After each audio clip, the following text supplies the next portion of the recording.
আপনি কি মুসলমান হন, আপনি মোল্লা পাড়ায় নেবেন না হিন্দু পাড়ায় নেবেন? কেন ওখানে ঈদ করবে একসাথে, জুম্মা করবে একসাথে, নামাজ পড়বে একসাথে, অনুষ্ঠান করবে একসাথে, তো এই পাড়াটা মাঝে ভালো।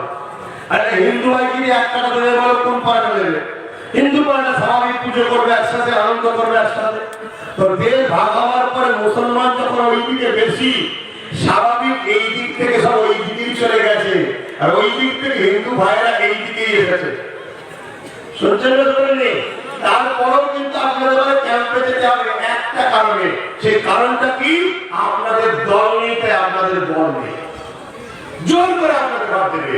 যেমন বাবরি মসজিদের কাগজ প্রমাণ হওয়ার পরও মসজিদ পেলেন না, আপনাদের কাগজ থাকার পরও অধিকার পাবেন না।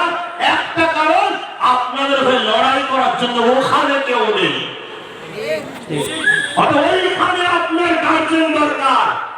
যদি আপনি মনে করেন আমার গার্জেন মমতা, আপনার মরণ নিশ্চিত। আপনি মনে করেন আমার গার্জেন বুদ্ধদেব, আপনার মরণ নিশ্চিত। আপনি মনে করেন আমার গার্জেন এমন করে কি বলে অধীর রঞ্জন চৌধুরী, আপনার মরণটা নিশ্চিত। কথা বুঝে আসছে? আপনাকে আপনার গার্জেন তৈরি করতে হবে। সেই গার্জেন আপনার নিজের পক্ষ থেকে গিয়ে ওখানে আপনার হয়ে বসবে। আমি মতুয়া ভাইদের ভালো বলেছি যে আপনার ভাই নাগরিকত্ব কেউ দেবে না। আপনি নাগরিকত্ব পেয়ে গেলে আপনাকে আর কেউ ভয় দেখাতে পারবে? ভয় যদি না দেখাতে পারে, আপনার ভোটটাকে কিনবে কি করে?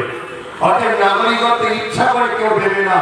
আপনাদের ভাই নিজেদেরও দল করতে হবে, করে নিজেদের গার্জেন তৈরি করে, নিজেদের ভাবে পাঠিয়ে, নিজেরা আইন তৈরি করে নিজেদের নাগরিকত্ব ঠিক করে নিতে হবে। আজকে তিনারাও বুঝছে, তিনাদেরও চোখ খুলছে, কিন্তু আপনারা খুলছে কে জানি না, তিনাদের খুলছে। শুনে রেখেছেন, এনআরসি হলে সব থেকে বেশি যাদের ক্ষতি হবে তারা হলো আদিবাসী ভাই। আমি আদিবাসী ভাইদের জন্য লড়ছি, লড়বো।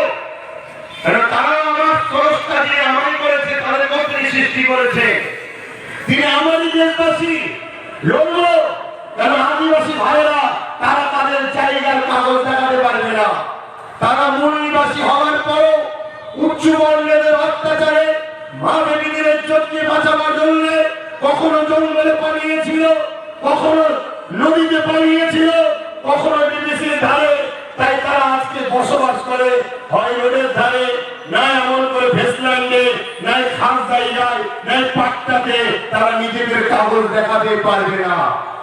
যখনই দেখাতে পারবে না, তখনই বলবে তোমরা নাগরিক নয়, বেরিয়ে যাও। আর তাদের সম্পত্তি গুলোকে নিয়ে ওই পুঁজিপতিদের ঘরে দেবে, ভেবলি যে আমাদের সরকার। তোমাদের যদি সরকার হতো, তাহলে ডোনাল্ড ট্রাম্পকে আনার সময় গরিব হিন্দুগুলোকে দেখতে না পারে, তাহলে বিড়ালটা কখনো তুলে দিত?